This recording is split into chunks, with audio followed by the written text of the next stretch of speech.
Welcome to Washington Crossing State Park, New Jersey, located on the site where General Washington landed his troops after crossing the Delaware River from Pennsylvania on Christmas, 1776. The Washington Crossing Park Association, in collaboration with State Park staff, strives to educate visitors and promote the history associated with the park. We hope this video will enhance your understanding of the American Revolutionary War and inspire you to visit this park, as well as other historic sites that tell essential and fascinating stories, completing the full narrative of the 10 crucial days. This was the critical event beginning the 10 crucial days, which salvaged the dying American Revolution and allowed it to continue for 6.5 years and achieve ultimate victory as an independent nation.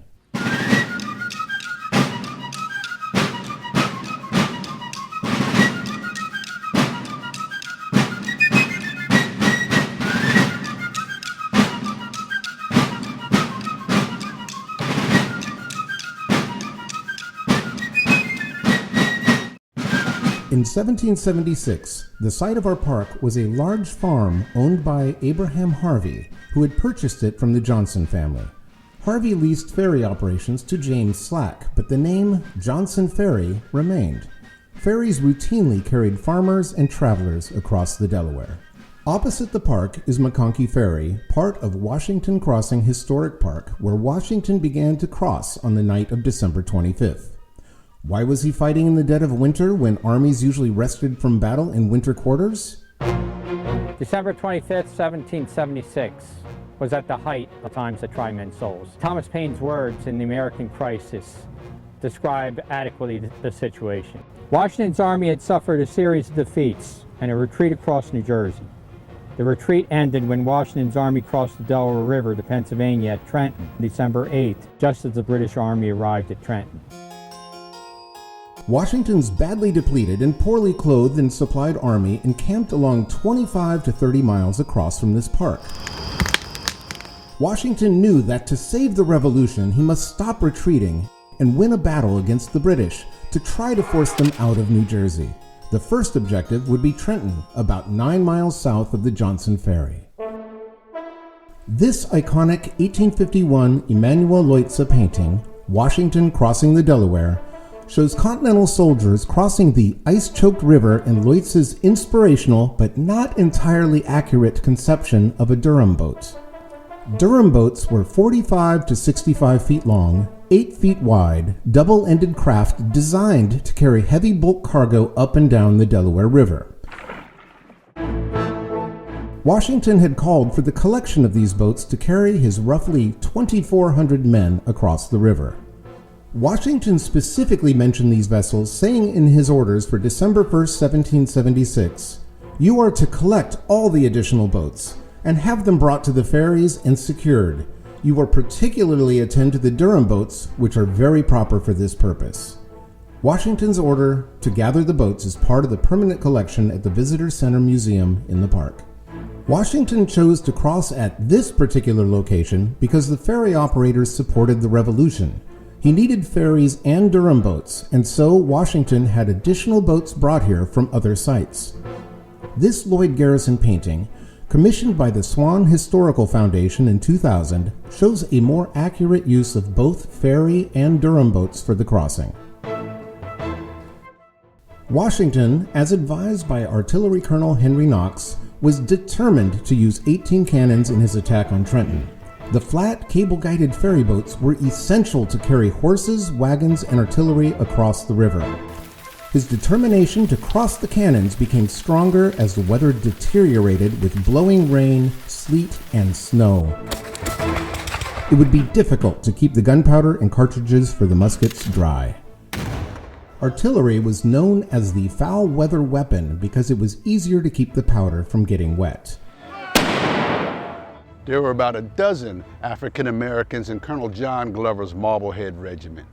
They were very good seamen and had a lot of skill and stamina in handling the Durham boats that crossed here, and their skills were very important in helping with the crossing. At the same time, there was a lot of local men, including members of the Slack family, serving in the New Jersey militia who knew how to operate those boats too. There is an authentic reproduction of the ferry boat at the landing site.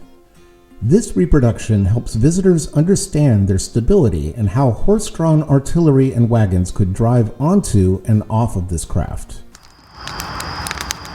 The crossing took much longer than planned, and as men landed in New Jersey, they collected in groups and built fires to keep themselves warm. Washington had hoped to cross everyone by midnight, but it took until closer to 3 a.m. It could have been faster without worrying about the artillery, but Washington was determined. When it became obvious that a surprise attack at dawn was lost, he could have abandoned the plan. However, he badly needed success, and he would only have most of his Continental soldiers until December 31st, when their enlistments expired. He made his final decision to go ahead with the attack. Washington's original plan had been to cross at 3 locations, here at the Johnson Ferry, at the Trenton Ferry, and at the Bristol Ferry. He learned that this was the only successful crossing. The other 2 efforts failed because of the buildup of ice. The Johnson Ferry House was the only structure on the riverbank in 1776. It was likely used by General Washington and his officers to discuss changes to his original plan necessitated by the worsening weather, the delayed crossing, and the loss of the other 2 prongs of attack. I'm standing to the side, really, of the Johnson Ferry House.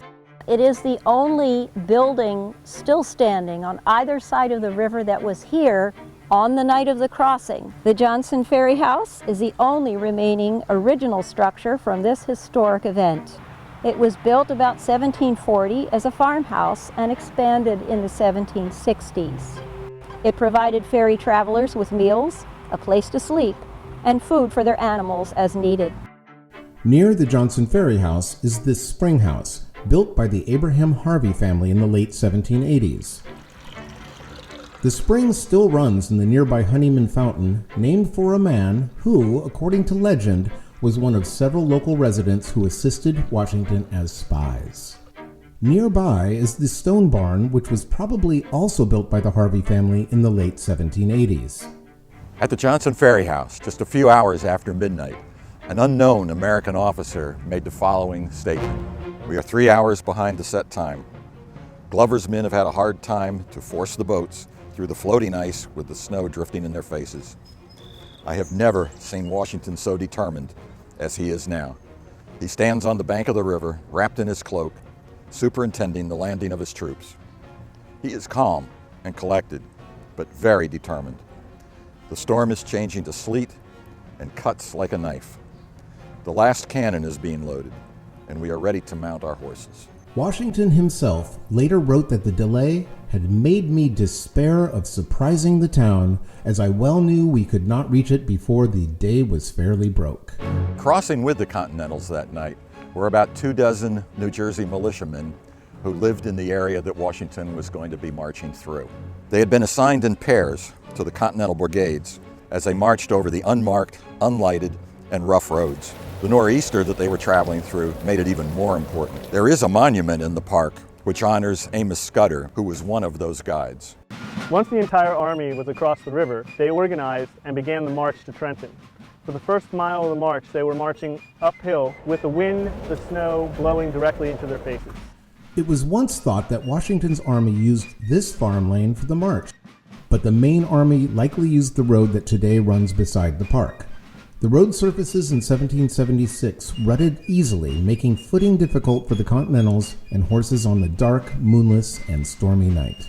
Young John Greenwood, a fifer for a Massachusetts regiment, noted in his diary, "We began an apparently circuitous march, not advancing faster than a child 10 years old could walk, and stopping frequently for what purpose I know not." Where the road intersects with today's Bear Tavern Road, the army turned south toward Trenton, and the men got the wind out of their faces. After several miles, they overcame severe flooding and crossed the deep Jacobs Creek ravine. They unhooked the horses from the 18 artillery pieces, and the men used ropes to first lower and then pull them up the other side, resulting in great fatigue and loss of time. Then they continued marching silently to a crossroad called Birmingham. Here the army split into 2 divisions, synchronized the officers' watches, and marched on to attack Trenton on its north side, where the modern battle monument is today, and on the south, near the old barracks. That battle resulted in a decisive victory which changed the course of American history. After the surprising win, Washington marched his army and its prisoners to this site and overnight returned to Pennsylvania. Several days later, he recrossed the army again at Johnson Ferry to join Colonel Cadwalader and General Ewing, who had finally been able to cross and occupied Trenton.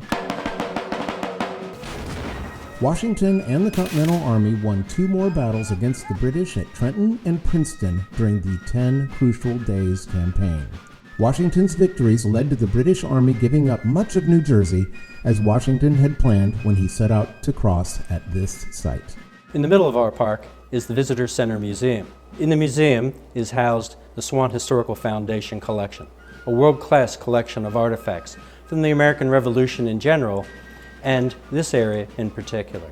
Also on display is the original painting of Lloyd Garrison depicting the crossing of the Delaware. The Visitors Center features a 27-minute film entitled 10 Crucial Days, The Road to Liberty. It tells the story of the events here at the crossing and during the week that followed, which turned imminent defeat into a victory that inspired renewed confidence in ultimate victory over the British. Please stop by our Visitor Center Museum, which offers a self-guided tour pamphlet, access to the Swan Historical Foundation collection, historic presentations, and a self-guiding driving tour of the March to Trenton brochure. Left base! 1, 2! We hope this video has enriched your understanding of the American Revolutionary War events that took place on these grounds, and that it has inspired you to learn more by reading some of the many wonderful books on the subject and by visiting this park and other local historic sites.